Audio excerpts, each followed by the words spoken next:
Hello guys, मेरे YouTube channel में आपका स्वागत है। मेरा नाम मनमोहन मिश्रा। तो आज मैं आपको इस वीडियो में Nippon India small cap fund का डिटेल रिव्यू करके बताने वाला हूं। तो वीडियो बड़े डिटेल में होगा। मैं आपको एक्सेल शीट में फंडामेंटल एनालिसिस करके दिखाऊंगा और लास्ट में आपको कंक्लूजन में ये भी बताऊंगा कि आपको इसमें इन्वेस्टमेंट करना चाहिए नहीं करना चाहिए, और अगर आपको इसमें इन्वेस्टमेंट करना चाहिए तो कितने साल तक करना चाहिए। तो मेरे चैनल को सब्सक्राइब कर दीजिएगा। मैं चलो बुला देता हूँ, चलिए शुरू करते हैं। तो जैसा कि आप मेरे यहाँ पे स्क्रीन पे देख पा रहे होंगे, Nippon India small cap fund, इसे अगर आप लॉन्च ऑन डेट देखें तो 1 जनवरी 2013 है। मतलब इस फंड को अगर आप देखा जाए तो 12 साल हो चुके हैं लॉन्च होते होते। तो आप अगर कैटेगरी रिटर्न देखें 12 इयर्स में, तो 22.16% तक का मैसिव रिटर्न है। लेकिन इस फंड का अगर आप रिटर्न देखें 12 इयर्स में, तो 27.02% तक का मैसिव रिटर्न है। तो आप देख पा रहे हैं कि मतलब इसने फिर कैटेगरी को करीब करीब 5% से बीट कर रखा है, जो कि बहुत ही बड़ा मार्जिन है अगर आप ऑल टाइम में देखें। तभी इसको अभी स्मॉल कैप कैटेगरी में सबसे ज्यादा रिटर्न देने वाला ऑल टाइम में देखा जाए अगर 12 साल में, तो सबसे ज्यादा इसी स्मॉल कैप कैटेगरी के म्यूचुअल फंड ने दिया है रिटर्न। तो यहाँ पे देखा जाए तो रिटर्न के मामले में यहाँ पे एक सुपर पॉजिटिव फीडबैक मिलेगा, क्योंकि लॉन्ग टर्म में 5% का डिफरेंस ये बहुत ही बड़ा मैसिव है। और 27% तक का मैसिव रिटर्न हर साल तक देना, वो भी कंटिन्यूसली 12 साल तक, तो डेफिनेटली यहाँ पे सुपर पॉजिटिव फीडबैक रहेगा रिटर्न के मामले में। लेकिन यहाँ पे कैटेगरी के साथ अगर आप कंपेयर कर रहे हैं तो यहाँ पे रिस्क भी देखना जरूरी है। अगर रिस्क यहाँ पे ज्यादा दे के आपको रिटर्न इतना दे रखा है तो यहाँ पे नेगेटिव फीडबैक बन जाएगा। लेकिन अगर यहाँ पे रिस्क भी थोड़ा बहुत कम लेके आपको रिटर्न यहाँ पे इतना ज्यादा दे रखा है, तो डेफिनेटली यहाँ पे सुपर पॉजिटिव फीडबैक रहेगा। तो वो अभी हम नीचे रिस्क और रिटर्न रेशियो सब कुछ डिटेल में एनालिसिस करेंगे। आप पूरा वीडियो देखिएगा, यानी कि यहाँ से ही छोड़ के चले गए। तो यहाँ पे अगर देखा जाए कैटेगरी रिटर्न 5 ईयर्स के हिसाब से, तो 5 ईयर्स में 29.36% तक का रिटर्न है। और अगर आप इस फंड का रिटर्न देखें 5 ईयर्स में, 36.66% तक का रिटर्न, मतलब शॉर्ट टर्म में, मतलब अगर 5 साल के हिसाब से देखें तो इसने 7% से बीट कर रखा है अपने कैटेगरी को। और अगर लॉन्ग टर्म में देखा जाए 12 साल में, तो इसने 5% से बीट कर रखा है। तो डेफिनेटली यहाँ पे एक सुपर पॉजिटिव फीडबैक रहेगा इन टर्म्स ऑफ रिटर्न। अब यहाँ पे मान लीजिए आपने 1000 रुपए इन्वेस्टमेंट किया होता है हर महीने कंटिन्यूसली 10 साल तक, तो आपका जो अमाउंट डिपोजिट होता है 1.2 लाख रुपीज, और 1.2 लाख रुपीज आपका कन्वर्ट होकर बन गया होता है 4.77 लाख रुपीज में। मतलब देखा जाए आपका अगर 10 साल में देखा जाए तो पैसा 3 गुना से ज्यादा आपका हो चुका है। मतलब 4 गुना के आसपास आप इसको कंसिडर कर सकते हैं, 4 गुना ही मान सकते हैं। तो पैसा यहाँ पे आपका बहुत ही तगड़ा बड़ा है 10 साल में। अगर मान लीजिए आपने इस फंड में ना इन्वेस्टमेंट करके आपने गोल्ड में इन्वेस्टमेंट किया होता है, तो आपका जो अमाउंट डिपॉजिट होता है 1.2 लाख रुपीज 10 इयर्स में, और आपका जो 1.2 लाख रुपीज जो कन्वर्ट होकर बन गया होता है 2.05 लाख रुपीज में। तो आप देख पा रहे हैं कि गोल्ड और इस पर्टिकुलर म्यूचुअल फंड में जो इन्वेस्टमेंट का जो डिफरेंस, आपका जो रिटर्न का डिफरेंस, तो आपको देख रहे होंगे इन्वेस्टमेंट तो सेम ही है, और रिटर्न जो है लगभग डबल से भी ज्यादा, मतलब 3 गुना 4 गुना आपका पैसा जो हो गया इस पर्टिकुलर म्यूचुअल फंड में।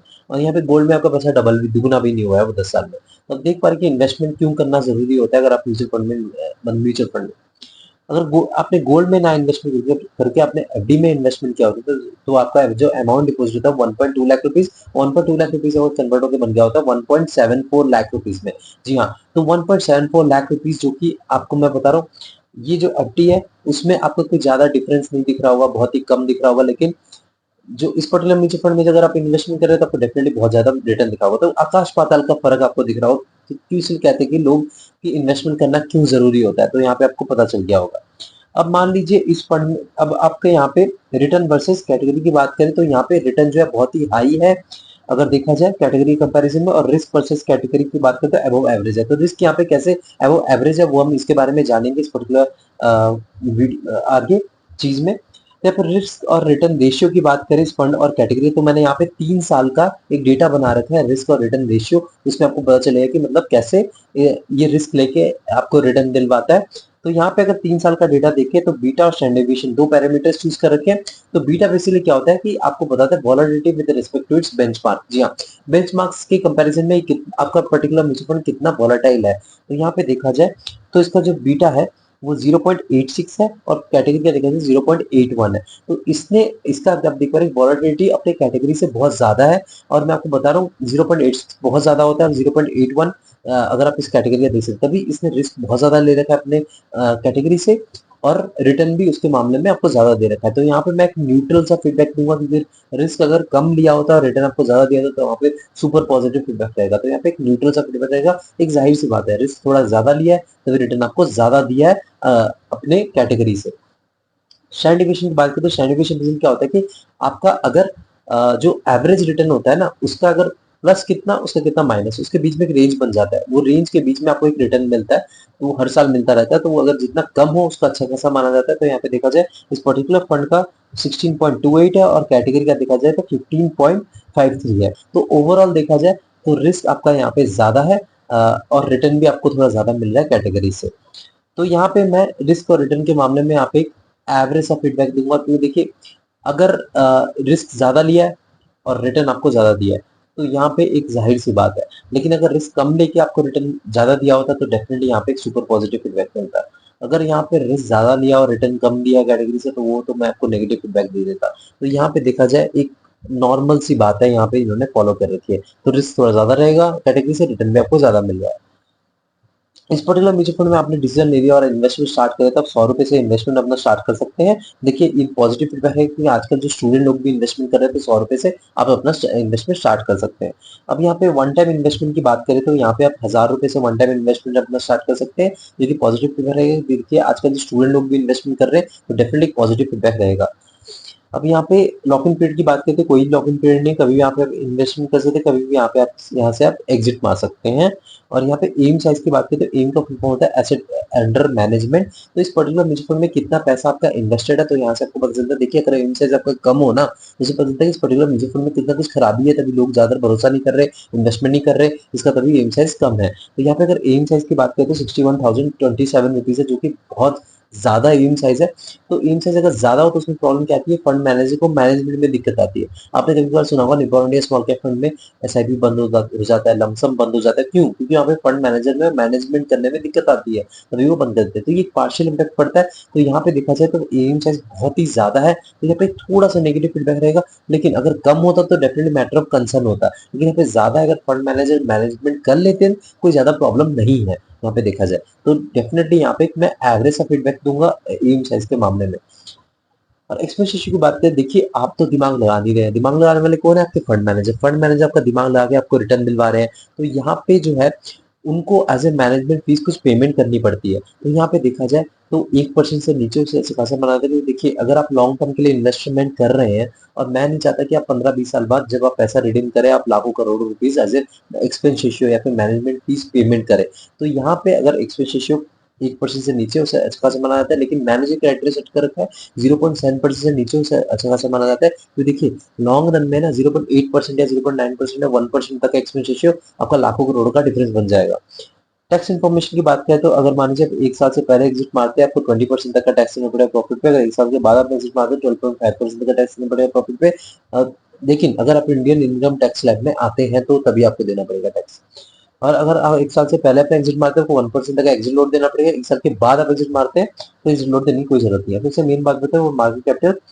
मार्केट कैपिटल की बात करें, अगर मिड कैप में 12.36% तक एलोकेशन है, लार्ज कैप में सॉरी स्मॉल कैप में 69.87% तक एलोकेशन है, लार्ज कैप में उनका 12.79% तक एलोकेशन है, और अदर्स में देखा जाए 5% का एलोकेशन है। तो देखिए यहाँ पे मार्केट कैपिटल में मैं एक पॉजिटिव फीडबैक दूंगा कि देखिए जो सेबी ने गाइडलाइन दे रखा है ना कि स्मॉल कैप कैटेगरी का म्यूचुअल फंड है तो इसमें मिनिमम 66 या 68% तक का आपको अपने पोर्टफोलियो में स्मॉल कैप का स्टॉक्स रखने ही पड़ेंगे। तो इन्होंने उसी को ही फॉलो कर रखा है। आप देख पा रहे हैं कि जो स्मॉल कैप है 69.87%, वो 70% तक का एलोकेशन कर रखा है, और ज्यादातर लार्ज कैप मिड कैप और अदर्स में इन्होंने डाइवर्सिफाई कर रखा है। तो इन्होंने थोड़ा रिस्क को कम करने की कोशिश कर रखी है, भले ही रिस्क कम नहीं हुआ है, क्योंकि ये इनकी जो फंडामेंटल एनालिसिस पे टोटल डिपेंड करता है कि कितना ये रिस्क कम करने की कोशिश कर रखे हैं। लेकिन यहाँ पे मार्केट कैपिटल के बारे में मैं बताऊं तो यहाँ पे पॉजिटिव फीडबैक दूंगा, क्योंकि उन्होंने रिस्क कम करने की कोशिश करी है, लेकिन भले ही कम नहीं हुआ है, लेकिन करने की कोशिश करी है। तो एलोकेशन मामले में मैं एकदम खुश हूँ, इनका जो प्रॉपर्ली डाइवर्सिफाई करके कर रखा है।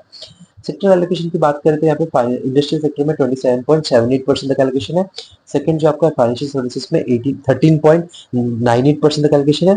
थर्ड में हो गया आपका बेसिक मटेरियल्स में सेक्टर में 12.79% तक एलोकेशन है। कंज्यूमर साइकिल में 12.61% तक एलोकेशन है। टेक्निकल सेक्टर में 10.30% तक एलोकेशन है। कंज्यूमर डिफेंसिव में 8.58% तक एलोकेशन है। हेल्थ केयर में 7.60% तक एलोकेशन है।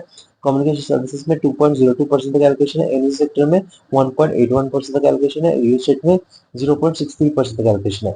तो सेक्टरल एलोकेशन के मामले में जो ऊपर के जो 5 सेक्टर्स है ना, industrial sector, financial services, basic materials, consumer cycle, technology sector, ये 5 सेक्टर अच्छा खासा परफॉर्मेंस देता है, कोई पर्टिकुलर म्यूचुअल फंड भी अच्छा खासा रिटर्न देगा। तो यहाँ पे मैं इस मामले में बताऊं, सेक्टर एलोकेशन मामले में प्रॉपर्ली इन्होंने डाइवर्सिफाई कर रखा है, तो मैं यहाँ पे पॉजिटिव फीडबैक दूंगा। और दूसरी बात मैं आपको बताऊं, फंड मैनेजर। फंड मैनेजर यहाँ पे दो फंड मैनेजर है, एक है किंजल देसाई और दूसरे है समीर रच।